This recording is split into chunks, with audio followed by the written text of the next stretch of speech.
Assalamualaikum warahmatullahi wabarakatuh. Berjumpa lagi dengan saya Ahmad di channel Konsol IT.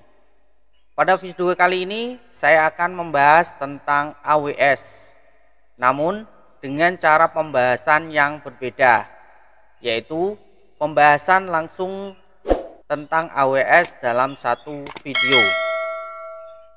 Dari awal setup, kemudian sampai servis AWS yang sudah kita buat dan kita setting siap untuk digunakan.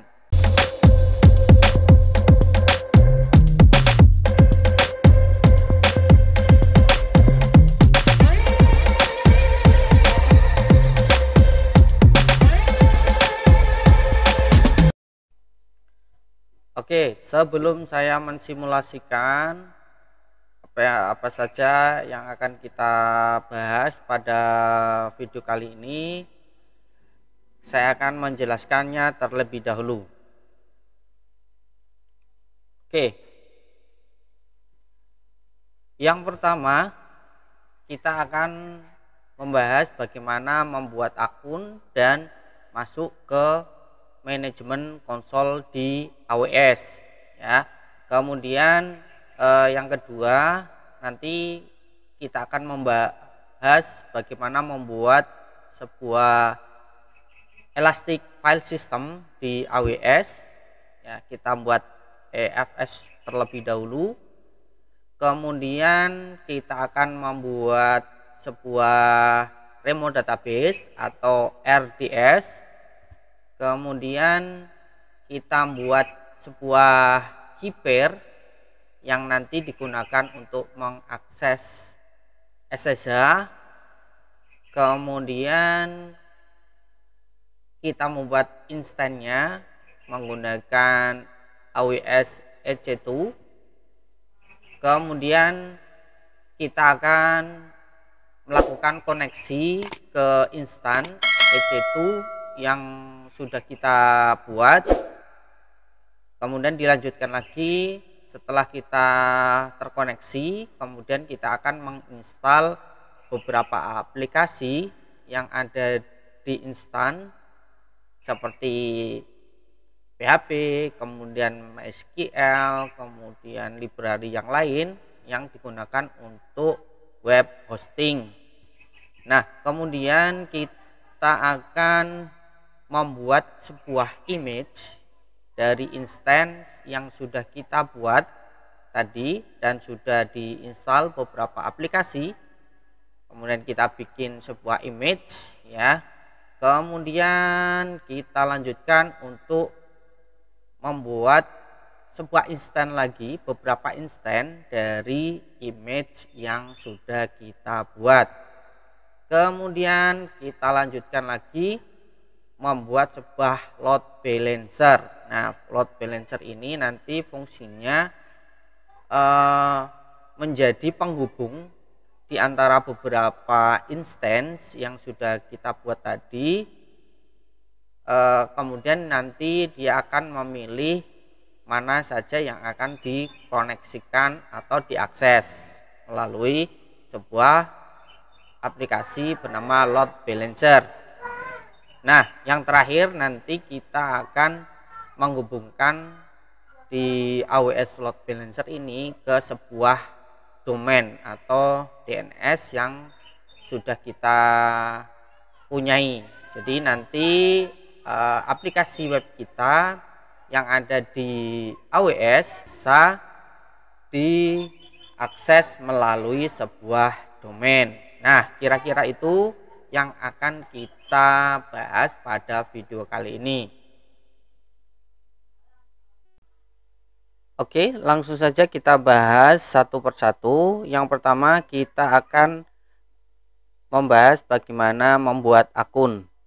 Nah, pada kesempatan ini saya tidak akan membahas secara detail bagaimana membuat akun. Teman-teman bisa ikuti link di atas di video saya yang lain yang sudah membahas bagaimana cara membuat akun di AWS. Oke, setelah kita sukses dalam mendaftarkan akun ke AWS. Oke, selanjutnya kita akan login ke AWS Management Console untuk melakukan setting dan manajemen di AWS Management Console. Pilih root user dulu ya. Kemudian kita memasukkan email yang sudah kita daftarkan ya, silakan kita cek dulu jika teman-teman lupa email yang kita gunakan ya.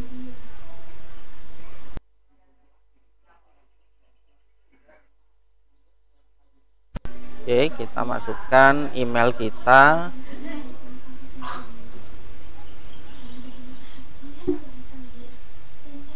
Kemudian memasukkan security captcha. Jangan sampai salah, teman-teman.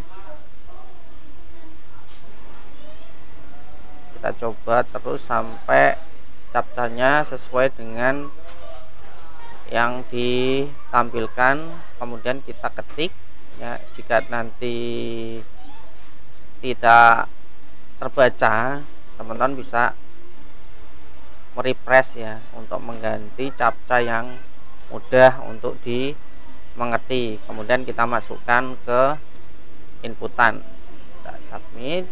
Oke, kita masukkan password.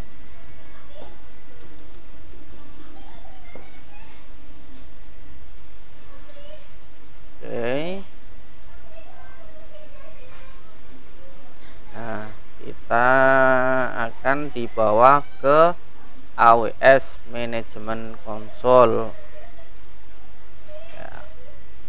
Ini kita tunggu, tergantung dengan kecepatan internet teman-teman semuanya. Oke. Pertama di sini akan masuk ke IAM ya.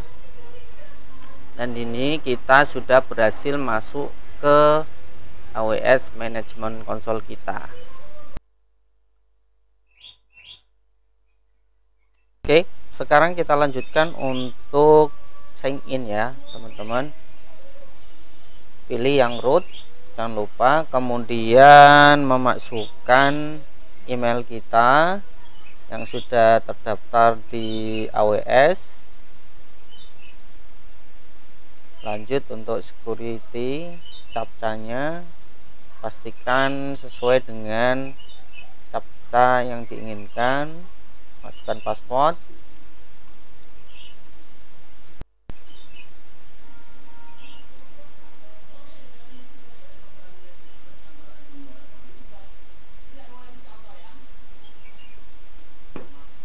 Oke, sekarang kita sudah masuk ke AWS Management Console-nya.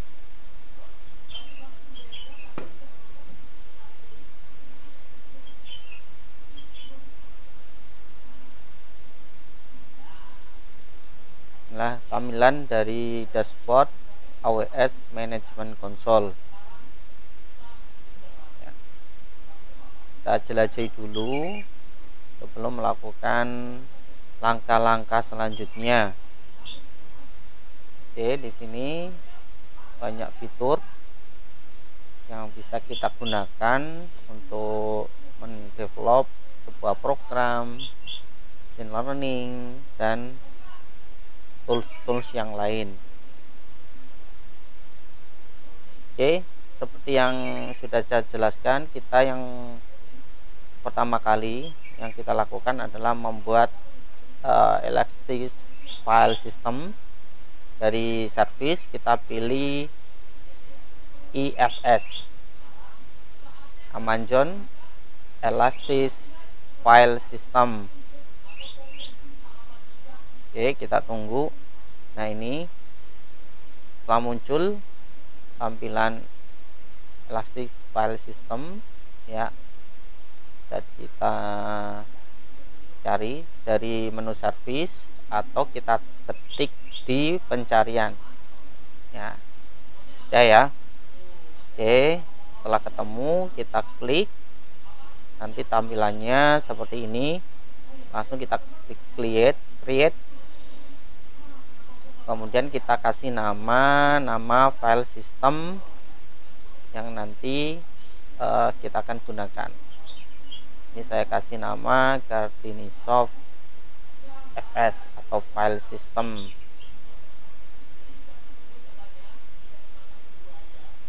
Di sini kita bisa menyesuaikan sesuai dengan kebutuhan kita beberapa hal terkait, misalnya menambahkan tag atau yang lainnya.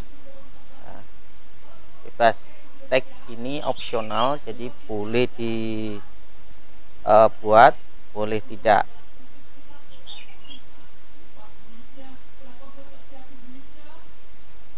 Oke, kita masukkan taggingnya fs data ini shop misalnya. Kemudian kita lanjut.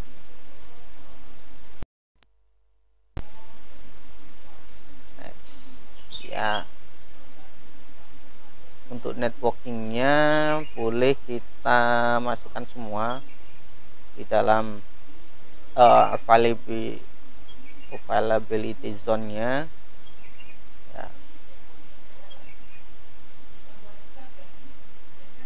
Kita next lagi. Kalau sudah sesuai, kita langsung lanjutkan create.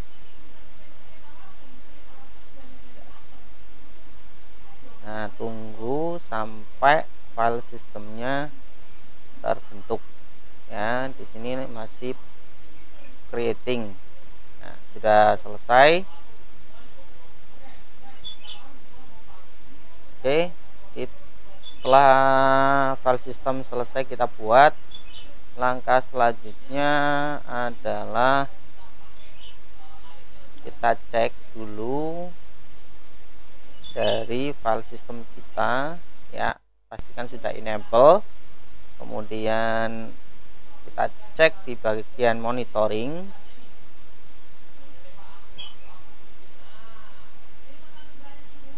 ya. Kita tunggu sampai informasinya sudah siap digunakan. Ini networkingnya kita menggunakan beberapa zone ya. Di availability zone-nya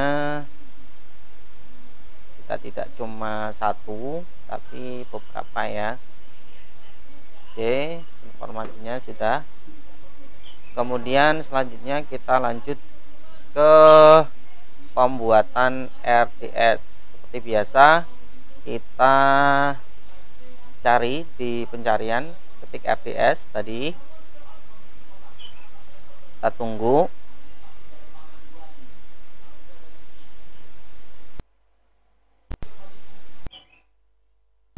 Oke, setelah sudah terbuka seperti ini Amazon RDS, kita lakukan create database.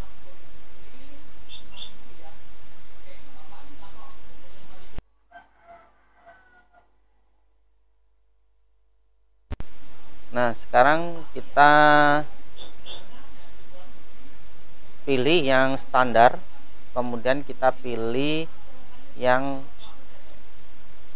MariaDB ya. Di sini saya contohkan, kita pilih yang MariaDB. Kenapa? Karena ini yang sifatnya umum, digunakan untuk database sebuah website ya. Teman-teman bisa memilih yang lain ya. Kemudian untuk tipenya di sini pilih yang free tier, karena kita menggunakan fitur yang free tier ya. Nanti antara production dan dev test ini beda, jadi beda penggunaan ya. Oke, kita kasih nama RDS-nya kita. Di sini saya kasih nama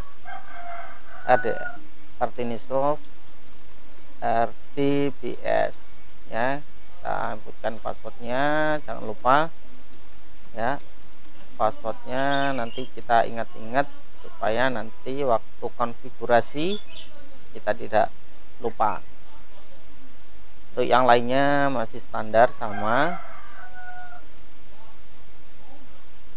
kita pilih yang default, public access kita pilih bebas, kita pilih bisa yes kalau ingin diakses secara publik, kalau no hanya sistem saja yang bisa mengakses si RDS ini ya.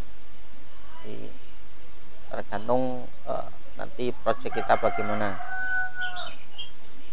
Untuk portnya kita standarkan ya sama 3306.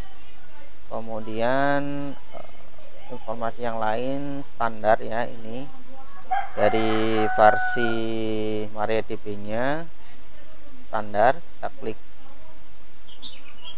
Kalau sudah, ini untuk passwordnya harus ada standarisasi di sini ya, minimal 8 karakter ya, tidak boleh ada karakter ya di sini slash atau apapun ya di sini, ini tidak boleh. Kita samakan dulu.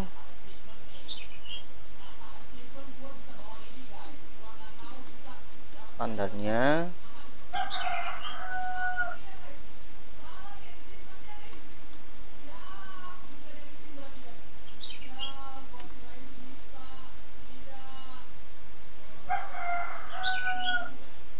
oke, kita ulangi create, kita tunggu sampai nanti prosesnya selesai. Oke, ini database kita sudah terbentuk.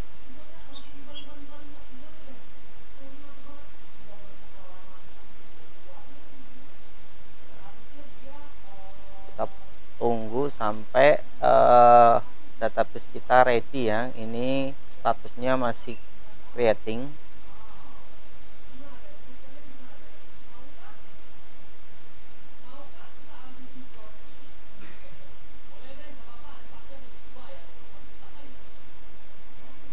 Kita boleh cek, kita klik database kita. Di sini ada connectivity-nya, untuk subnet-nya kita cek ya.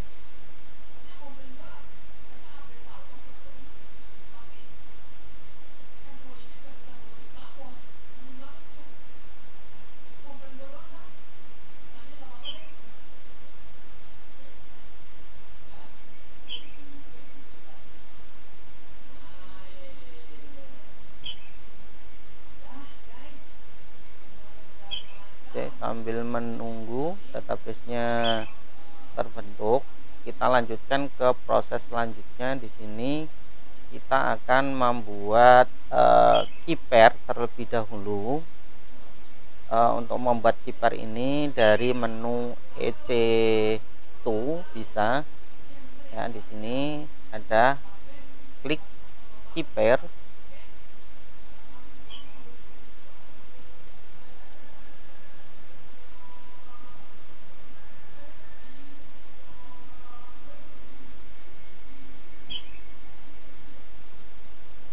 Oke, selanjutnya kita buat nama untuk key pair kita. Ini kita kasih nama Kartinisoft K. Untuk tipenya RSA ya, sama. Sifatnya kita pilih yang PPK. Ini untuk yang PUT versi Windows ya. Untuk yang PAM ini untuk yang versi Linux. Oke. Nah, otomatis akan terdownload ya. Di sini kita simpan di dokumen bisa. Oke, kita sudah dapat.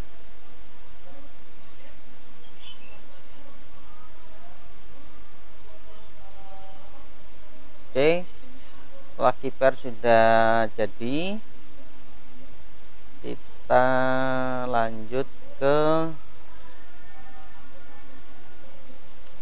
kita mau membuat instannya sekalian ya. Di sini kita lanjut membuat instance.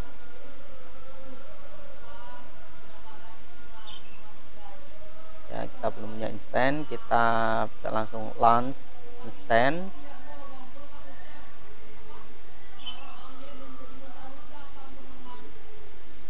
Nah, gini ada banyak pilihan ya. Tergantung teman-teman semua, yang mau pakai Ubuntu boleh, Amazon Linux boleh. Tapi saya lebih suka pakai yang Ubuntu. Saya pilih Ubuntu server ya. Di sini ada beberapa versi, yang 20 atau 18. Oke, kita pilih Ubuntu ya. Kemudian di sini sudah otomatis ya. Di sini kita disarankan untuk yang free tier eligible. Kita next configurationnya. Kemudian di sini kita pilih untuk networknya, kita sesuaikan secara default ya, semuanya default.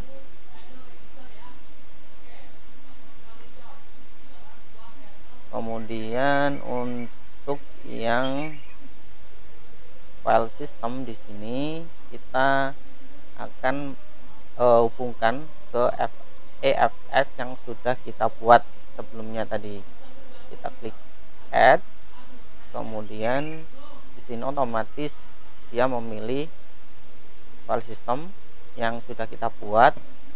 Kemudian kita mountingkan ke mana? Di dalam sistem nanti semua sistem akan dimounting ke file system ini. Karena di sini kita projectnya adalah untuk web, jadi kita masukkan ke var www.html karena ini defaultnya web ya.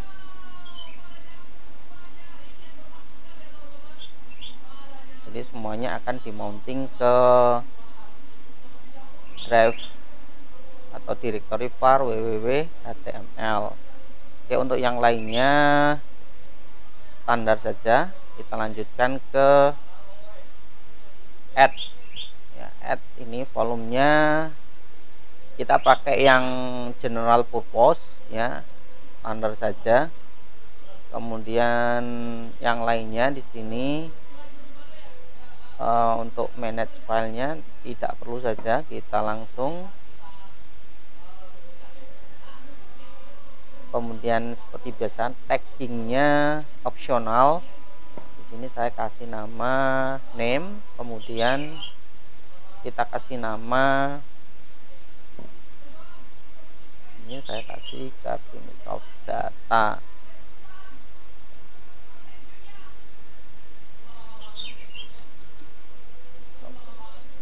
Oke, kita lanjut. Nah, untuk security-nya di sini security group-nya yang default di sini adalah SSH saja. Kemudian kita pilih yang anywhere supaya nanti semuanya bisa mengakses ya, mengakses si server EC2 kita. Jadi tidak ada pembatasan IP tertentu, IP lokal atau IP publiknya ya, semuanya kita includekan atau kita perbolehkan. Nah, di sini kita coba pilih beberapa service seperti HTTP, kemudian HTTPS, kemudian di sini kita perlu menambahkan juga database ya. Kemudian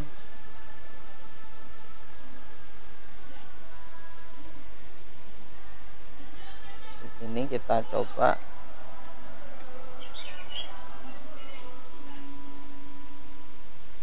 kita tambahkan yang lain ya, port-port yang lain ya. Ya, semuanya kita set ke everywhere, jadi semuanya nanti diperbolehkan. Oke, kita lihat dulu reviewnya. Kalau sudah oke, nanti kita lanjutkan ke next ya, next. Kemudian kalau sudah benar, oke, kita langsung ke launch. Kita hubungkan dengan keypad kita tadi, kita launch.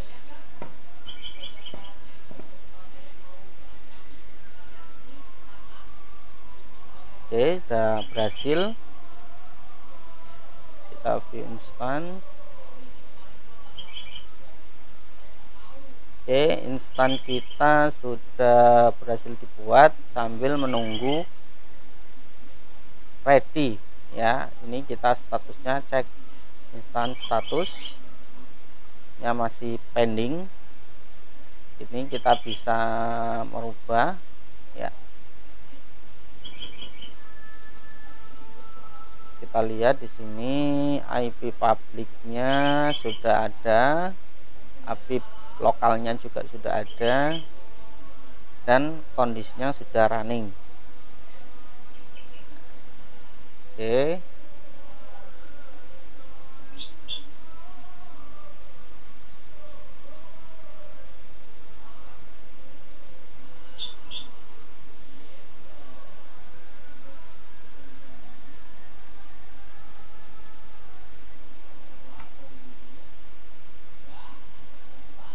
sekarang kita lanjutkan untuk mengakses instan kita melalui Qt ya. Kita kopikan tadi IP publiknya, kemudian kita pastikan ke program Qt, kemudian kita ke SSH out, kita masukkan key yang sudah kita download tadi ya. Kemudian kita lakukan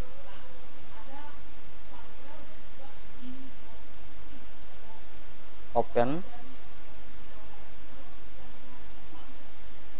kita masukkan usernya Ubuntu, enter. Oke, nah kalau sudah berhasil seperti ini, kita sudah masuk ke sistem kita lakukan update dulu. Nah, oke, sudah selesai.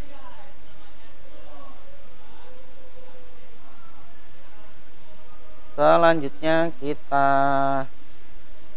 lakukan instalasi aplikasi ya, beberapa aplikasi yang dibutuhkan dalam server web ya, web hosting ya. Di sini kita sesuaikan dengan versi Ubuntu-nya, walaupun nanti perintahnya juga hampir sama. Nah, ini saya coba buka sebuah tutorial menginstal. Ini juga bisa dilakukan di Linux biasa ya. Oke, kita install dulu Apache. Kita bisa kopas-kopas ya, ini lebih mudah dengan cara kopas-kopas dan untuk mempercepat ya proses. Oke, Apache sudah. Kita lanjutkan untuk mengecek ya, ini opsional ya, boleh dilakukan juga boleh, enggak juga enggak apa-apa, karena ini sifatnya hanya mengecek apakah firewallnya sudah masuk ya. Ini untuk Apache-nya apakah sudah ditambahkan, kemudian kita cek juga Apache-nya apakah sudah di allow juga di sini. Oke, full, kita update. Kemudian kita akan mengecek server Apache kita di browser ya. Kita ketikkan IP publik yang sudah kita dapat ya.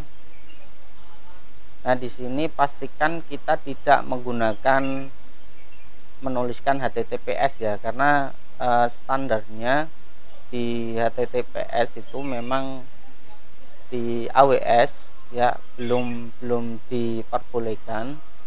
Jadi nanti kita bisa menyetingnya sendiri. Jadi kita mengaksesnya jangan menggunakan HTTPS tapi HTTP saja.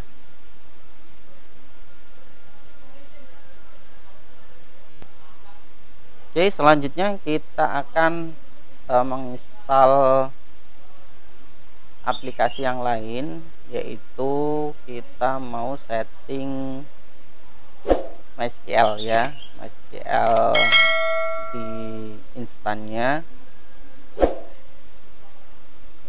Oke, ini perintahnya, kita kopas langsung saja.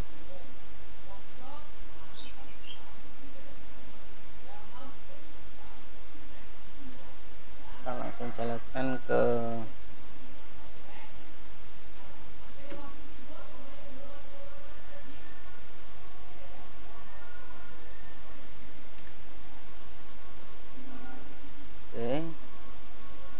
kita pilih yes. Oke, tunggu prosesnya selesai.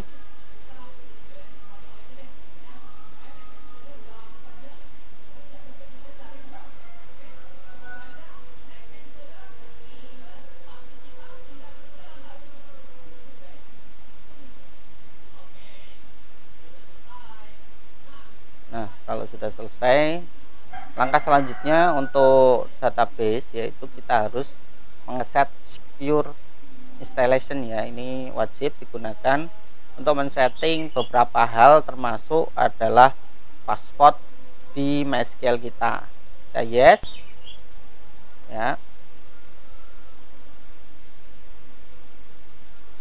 Kemudian kita setting password baru di MySQL kita ketikkan saja, kemudian enter. Kita ulangi password yang sudah kita buat tadi ya.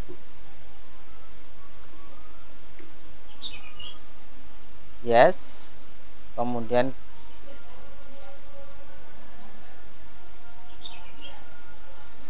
remote login, apakah boleh di remote ya, kita defaultkan saja, langsung enter, boleh. Kita skip ya. Untuk tabel reload, kita reload ya, semuanya selesai. Nah, sekarang kita mau ngecek ya, ngecek apakah database di instan kita sudah ready atau belum. Kita cek dengan cara mengetikkan ini MySQL min urut min p, kemudian kita inputkan password yang sudah kita buat tadi.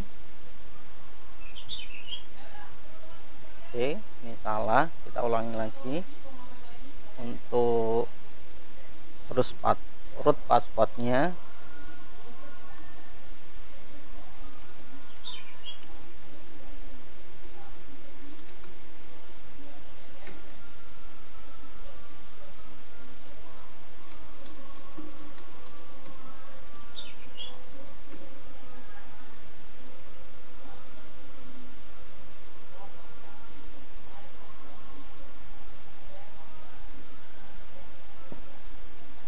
Ini kita ingat-ingat dulu ya, user password yang sudah kita inputkan tadi. Nah, ini kasusnya lupa passwordnya. Jadi kalau lupa password ini teman-teman bisa lakukan secure installation lagi untuk mengulangi. Kita coba lagi.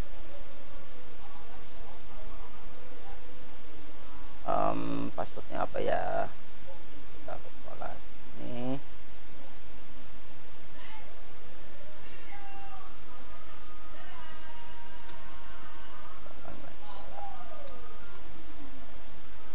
Oh ya, lupa pakai sudo untuk root ya.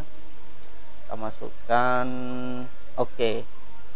Jadi karena kita menggunakan root, kita harus pakai sudo untuk masuk ke database MySQL kita.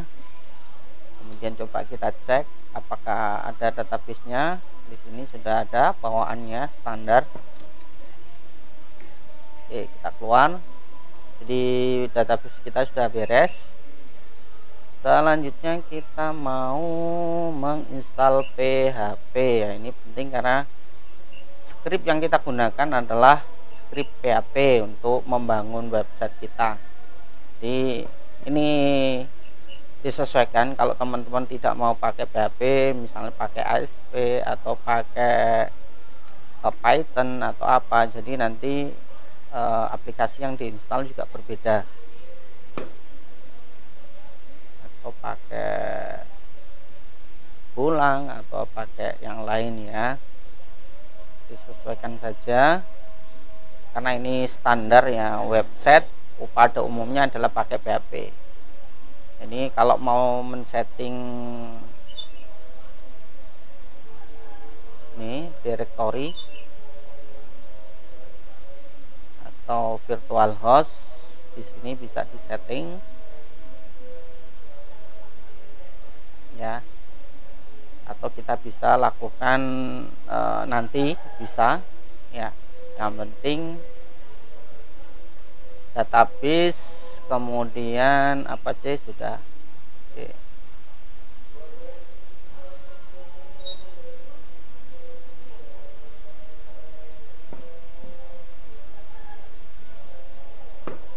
Kita cek-cek saja.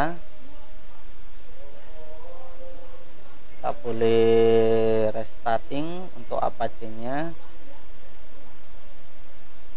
Kita cek juga status dari Apache kita apakah masih running. Nah, di sini masih running ya. Active running untuk statusnya.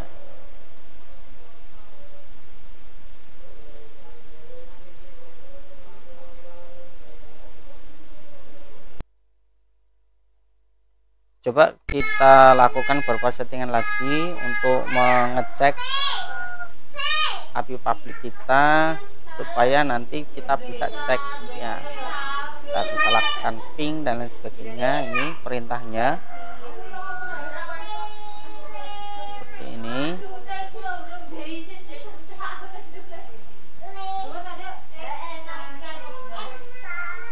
How to find your server IP public. Ya, di sini kita lihat bahwa IP publiknya adalah 172.31.18.134.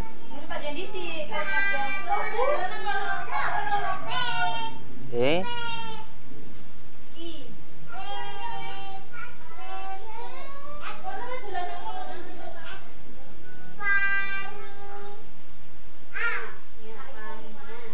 Kita cek lagi. Kita coba lakukan ping ya dari server kita, dari Windows kita. Oke. Kita ping connect ya di IP public kita di AWS. Bisa kita ping.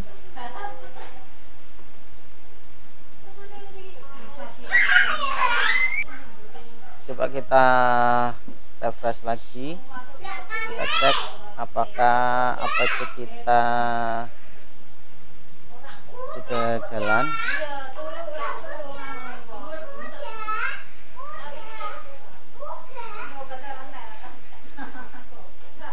Nah, di sini sudah kita bisa akses ya. Jadi jangan menggunakan HTTPS ya. Cek benar-benar. Oke, sudah jalan Apache kita.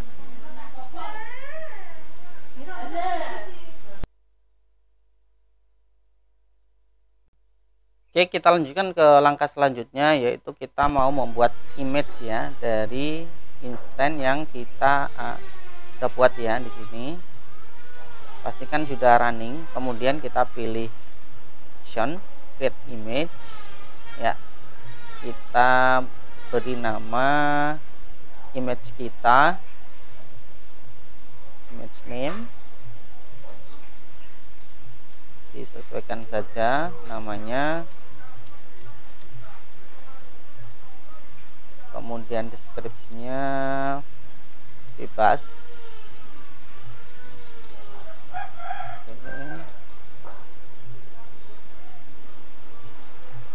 Yang lainnya standar, kita create image langsung.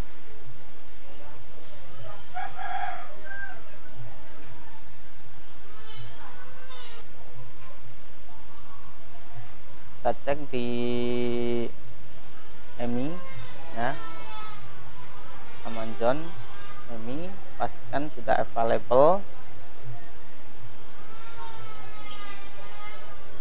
Oke.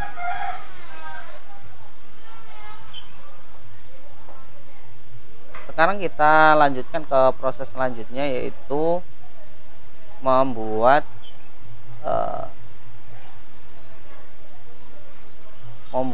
instan lagi dari image yang sudah kita buat ya.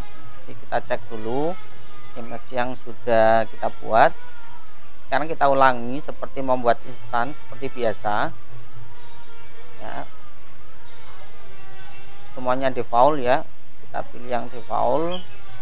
File sistemnya juga kita pakai yang sama, kemudian kita arahkan ke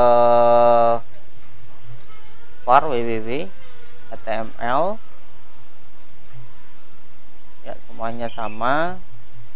Kemudian kita coba buat 3 langsung cloningannya, 3 instan sekaligus menggunakan image yang sama ya, membuat image yang sama dari image yang sama.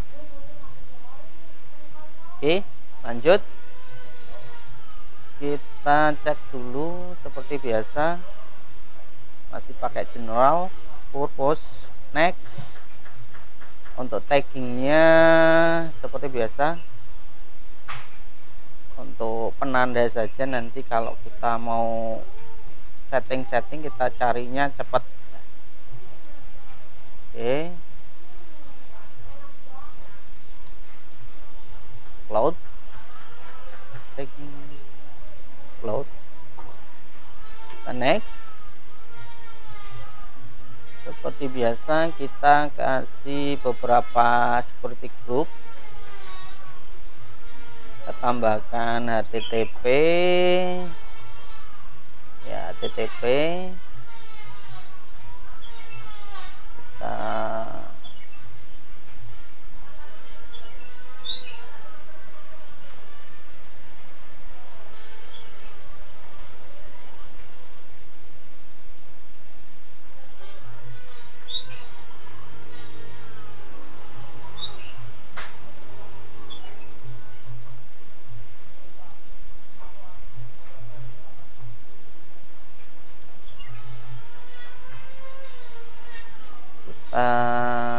samakan seperti proses sebelumnya saat membuat instan.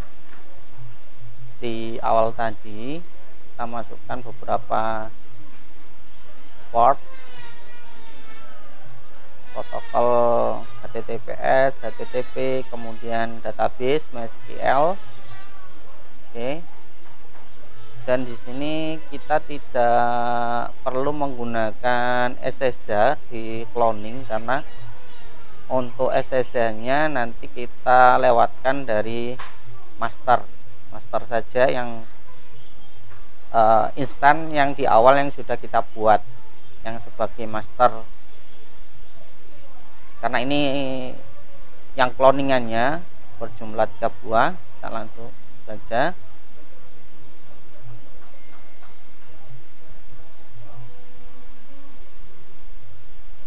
Oke, sudah berhasil terbentuk 3 buah instance.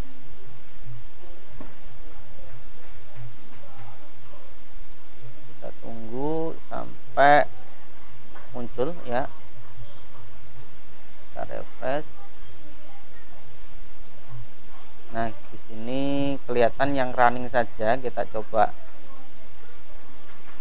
cek. Nah, di sini sudah running semua. Oke. Jadi jumlahnya sekarang kita punya 4, 1 master dan 3 hasil clone. Ya, ini boleh diganti ya supaya enggak bingung. Yang paling atas itu masternya, save. Kemudian yang di sini adalah cloning 1. Kemudian di bawahnya kita kasih nama cloning 2, ini cloud 2. Kemudian kita ganti lagi cloud 3. Oke. Terus seperti ini kan bisa kita bedakan, kita manage dengan baik ya nanti. Oke, pastikan sudah running semuanya. Kita cek satu-satu, sudah punya IP public masing-masing ya. Kita cek,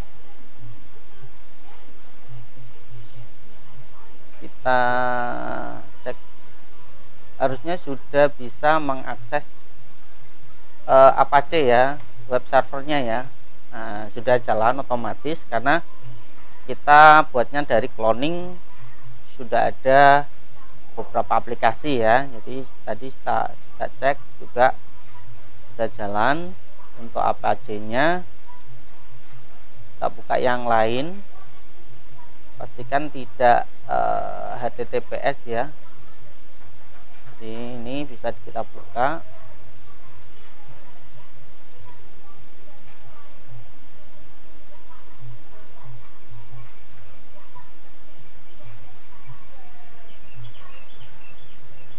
Nah, kita sudah berhasil menjalankan beberapa instan dari master. Oke, kita coba cek yang satu lagi. Oke, sudah jalan.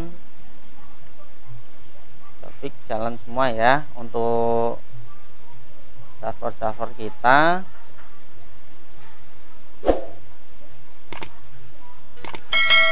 Oke, selanjutnya kita ke proses untuk membuat sebuah load balancer ya.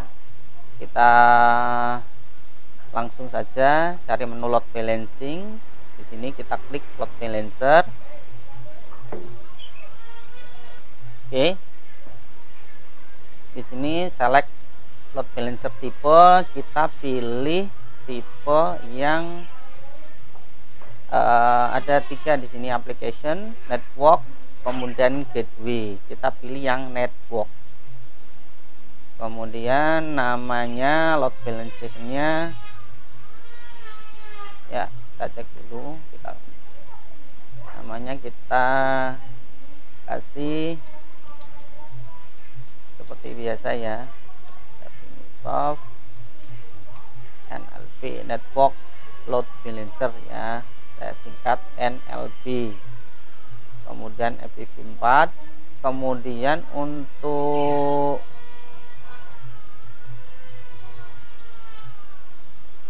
ini zonnya semuanya kita masukkan ya, nggak apa-apa.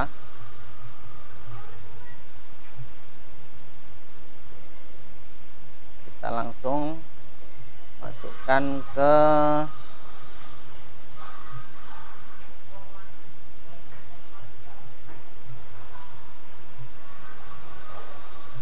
ya, kalau sudah sesuai kita create load balancer. Lupa ini ya, kita harus membuat target group dulu ya, lupaan ya. Jadi di sini maksudnya load balancing ini kita targetkan ke instan mana saja. Jadi kita buat dulu target grupnya. Nah, ini karena kita belum punya, berarti kita buat dulu target grupnya.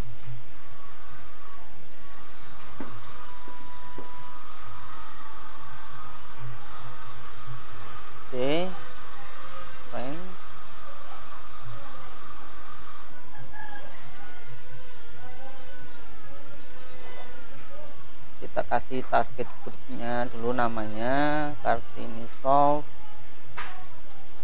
TG saja ya. Kemudian PPC nya sama, kemudian kita tinggal pilih server mana yang kita targetkan, yang kita load balancingkan.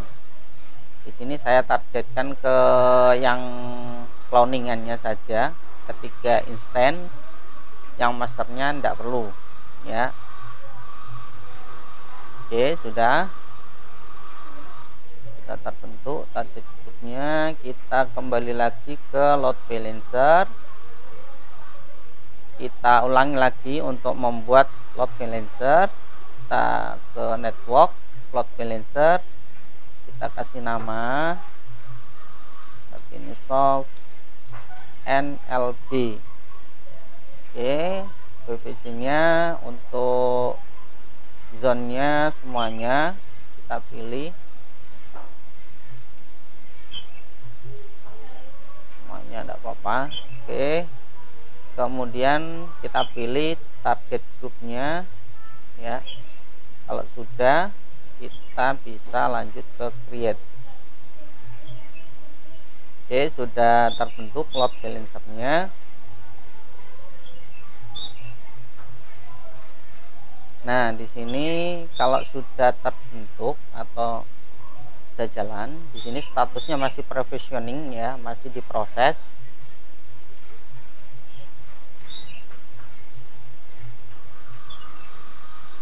Kita refresh, coba sampai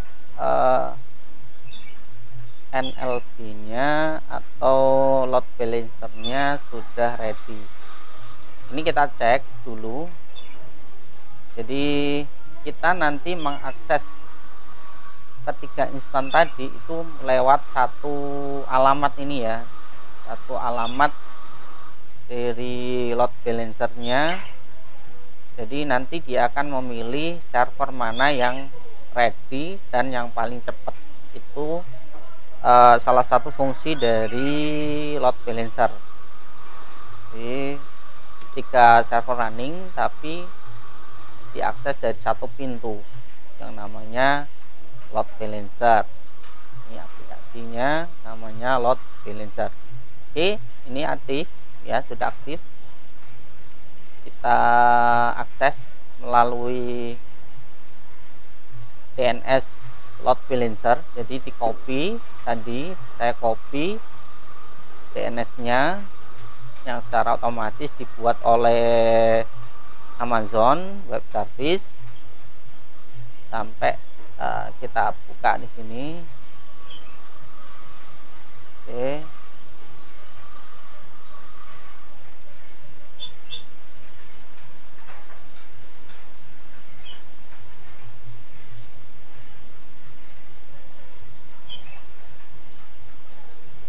Oke, di sini tidak boleh menggunakan HTTPS ya. Jadi kalau browser teman-teman semuanya mendetek HTTPS, jadi tidak bisa, harus HTTP saja supaya bisa jalan. Kita coba akses sampai nanti munculnya adalah Apache. Tampilan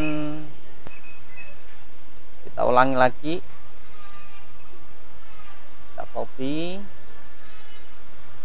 Nah, ini NLB nya sudah jalan. Kita mengakses load balancer nya dari alamat tadi. Nanti kita bisa ping juga, tapi ini opsional karena ini harus kita setting juga supaya NLB nya bisa di ping.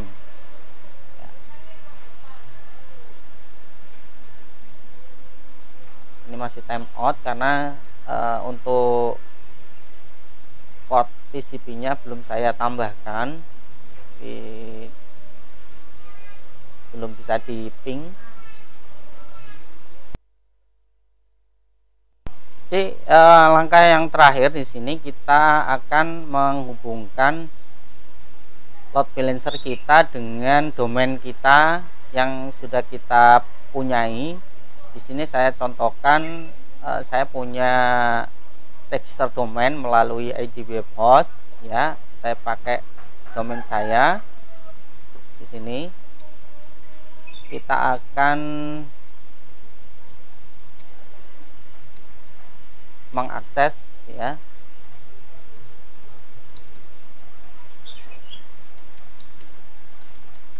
Saya kasih nama domainnya subdomain ya, Cloud Kartini Soft. Jadi untuk menambahkan ini memang butuh proses ya teman-teman, jadi tidak langsung aktif. Yang penting settingan yang kita buat di DNS manajemennya yang sudah kita punyai sudah benar ya, menggunakan CNAME. Jadi ini settingannya adalah subdomainnya kita kasih cloud, kemudian untuk tipenya di sini adalah CNAME alias, kemudian untuk isiannya adalah ini adalah DNS dari NLB di AWS kita. Itu ya. Yang penting settingannya ini benar. Kalau sudah kita simpan, kemudian kita menunggu 1 kali 24 jam karena ini standar untuk penambahan atau mengaktifasi sebuah domain ya. Jadi minimal kita tambahkan dulu, terus kita tunggu maksimal 1 kali 24 jam. Seperti itu ya prosesnya. Jadi sudah dari awal sampai ini akhir kita setting NLB kita dari beberapa instan tadi, kemudian kita sandingkan kalau ke domain kita. Jadi nanti kita punya website yang servernya ada di AWS seperti itu. Oke, semoga bisa diikuti dan dipraktekkan oleh teman-teman semuanya. Jika nanti ada yang masih bingung atau masih ada kesalahan, silakan teman-teman bisa masukkan di kolom komentar, kita diskusi di sana. Oke, itu teman-teman tadi beberapa penjelasan terkait kita melakukan setting AWS dari awal, dari proses pendaftaran, kemudian masuk ke AWS Management Console, melakukan penambahan beberapa service seperti file system, RDS, kemudian mengremote. Nah, yang tadi yang belum kita lakukan adalah menghubungkan ke RDS ya. Untuk cara menghubungkan instan kita ke RDS sudah saya buat di video tersendiri, teman-teman bisa cek di link di atas ya. Kemudian sampai kita lanjut ke pembuatan NLB. Dari NLB kita sandingkan ke domain kita. Jadi clear, semuanya sudah selesai. Website kita bisa kita gunakan menggunakan domain kita sendiri. Seperti itu. Oke, jika teman-teman ada pertanyaan terkait dengan simulasi yang saya sampaikan pada video ini, silakan tulis di kolom komentar atau bisa sampaikan ke email saya. Insya Allah nanti saya akan bisa jawab ya, kita sharing. Oke, sampai di sini dulu pembahasan kita di sini terkait dengan AWS, produk AWS. Kita lanjut di video-video selanjutnya. Oke, assalamualaikum warahmatullahi wabarakatuh.